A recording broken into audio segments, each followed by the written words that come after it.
ಲಿಂಗೈಕ್ಯ ಡಾಕ್ಟರ್ ಚನ್ನಬಸವ ಪಟ್ಟದೇವರು ಜೀವನದುದ್ದಕ್ಕೂ ಧಾರ್ಮಿಕ, ಶೈಕ್ಷಣಿಕ, ಸಾಮಾಜಿಕ, ಆಧ್ಯಾತ್ಮಿಕ ಕ್ಷೇತ್ರಗಳ ಸೇವೆ ಮೂಲಕ ಅಮೋಘ ಕ್ರಾಂತಿಗೈದಿದ್ದಾರೆ. ಗಡಿಭಾಗದಲ್ಲಿ ಅವರ ಕಾರ್ಯಗಳು ಅವಿಸ್ಮರಣೀಯವಾಗಿದೆ ಎಂದು ಜಿಲ್ಲಾ ಉಸ್ತುವಾರಿ ಸಚಿವ ಈಶ್ವರ್ ಖಂಡ್ರೆ ಹೇಳಿದರು. ಖೇಡ್ ಸಂಗಮ ಗ್ರಾಮದ ನೀಲಾಂಬಿಕಾ ಆಶ್ರಮದಲ್ಲಿ ಲಿಂಗೈಕ್ಯ ಡಾಕ್ಟರ್ ಚನ್ನಬಸವ ಪಟ್ಟದೇವರ ಮೂರ್ತಿ ಅನಾವರಣ, ಡಾಕ್ಟರ್ ಮಹಾದೇವಮ್ಮ ತಾಯಿಯವರ ದಿವ್ಯಾಂಗ ದೀಪ್ತಿ ಅಭಿನಂದನಾ ಗ್ರಂಥ ಲೋಕಾರ್ಪಣೆ ಮತ್ತು ಮನೆಯಲ್ಲಿ ಮಹಾಮನೆ ಬೆಳ್ಳಿ ಹಬ್ಬದ ಸಮಾರಂಭವನ್ನು ಉದ್ಘಾಟಿಸಿ ಮಾತನಾಡಿದ ಅವರು, ಜಾತೀಯತೆ, ಸಾಮಾಜಿಕ ಮೌಢ್ಯ ಮತ್ತು ಅಜ್ಞಾನದ ಕತ್ತಲೆಯನ್ನ ಹೊಡೆದೋಡಿಸಿ ಕಲ್ಯಾಣ ನಾಡಿನಲ್ಲಿ ಸಾಮಾಜಿಕ, ಧಾರ್ಮಿಕ ಮತ್ತು ಶೈಕ್ಷಣಿಕ ಕ್ರಾಂತಿಗೈದಂತ ಶ್ರೇಯಸ್ಸು ಪಟ್ಟದೇವರಿಗೆ ಸಲ್ತದೆ ಎಂದರು.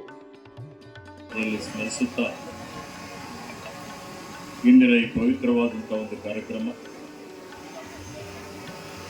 ಅದರಲ್ಲಿ ಪರಮ ಪೂಜ್ಯ ಲಿಂಗೈಕ್ಯ ಚನ್ನಬಸವ ಪಟ್ಟದೇವರ ಪುತ್ಥಳಿಯ ಅನಾವರಣ ಕಾರ್ಯಕ್ರಮ ಹಾಗೂ ಶರಣೆ ಮಹಾದೇವಮ್ಮ ತಾಯಿಯವರು ಅವರ ಅಭಿನಂದನಾ ಗ್ರಂಥದ ಬಿಡುಗಡೆ ಸಮಾರಂಭ, ಅವೆಲ್ಲ ಭಾಗ್ಯವಂತರಿದ್ದೀವಿ. ಏಕೆಂದರೆ ನಮ್ಮೆಲ್ಲರಿಗೆ ದೇವರ ಸಮಾನರಾದಂಥ, ನಡೆದಾಡುವ ದೇವರಾದಂಥ ಪರಮಪೂಜ್ಯ ಲಿಂಗೈಕ್ಯ ಚನ್ನಬಸವ ಪಟ್ಟದೇವರು ಜನ್ಮ ತಾಳಿದಂಥ ಈ ಒಂದು ಭೂಮಿಯಲ್ಲಿ ನಾವೆಲ್ಲ ಹುಟ್ಟಿದ್ದೇ ನಮ್ಮೆಲ್ಲರ ಭಾಗ್ಯ ಅಂತ ಹೇಳಿ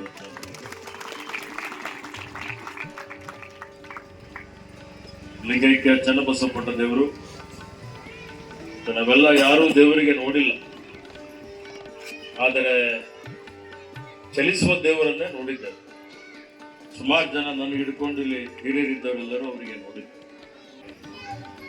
ಇವತ್ತು ಈ ಭಾಗದ ಅಭಿವೃದ್ಧಿ ಆಗಬೇಕು ಅಂದ್ರೆ ಏನಾದರೂ ಸರ್ವತೋ ಎಲ್ಲ ಅಭಿವೃದ್ಧಿಗೆ ಮೂಲ ಏನು? ಎಲ್ಲ ಅಭಿವೃದ್ಧಿಗೆ ಮೂಲ ಶಿಕ್ಷಣ. ಶಿಕ್ಷಣವೇ ಶಕ್ತಿ ಅಂತ ಹೇಳ್ತೀವಿ, ನಾಲೆಜ್ ಇಸ್ ಪವರ್ ಅಂತ ಹೇಳ್ತೀವಿ. ನಮ್ಮ ಭಾಗದಲ್ಲಿ ಏನೂ ಶಿಕ್ಷಣ ಇರಲಿಲ್ಲ. ನೈಜಾಮನ ಆಡಳಿತದಲ್ಲಿದ್ದೀವಿ. ಮಾತೃಭಾಷೆ ಕನ್ನಡ ಇದ್ರೂ ಇವತ್ತು ಕನ್ನಡ ವಿದ್ಯಾಭ್ಯಾಸ ಮಾಡಲಿಕ್ಕೆ ಆಗ್ತಾ ಇರಲಿಲ್ಲ. ಅಂತ ಸಮಯದಲ್ಲಿ ಹೊರಗಡೆ ಉರ್ದು ಬೋರ್ಡ್ ಹಾಕಿ ಕನ್ನಡ ಕಲಿಸಿದಂತ ಕೀರ್ತಿ ಲಿಂಗೈಕ್ಯ ಚನ್ನಬಸವ ಪಟ್ಟದೇವರು. ಓಂ ಶ್ರೀ ಗುರು ಬಸವಲಿಂಗಾಯ ನಮಃ.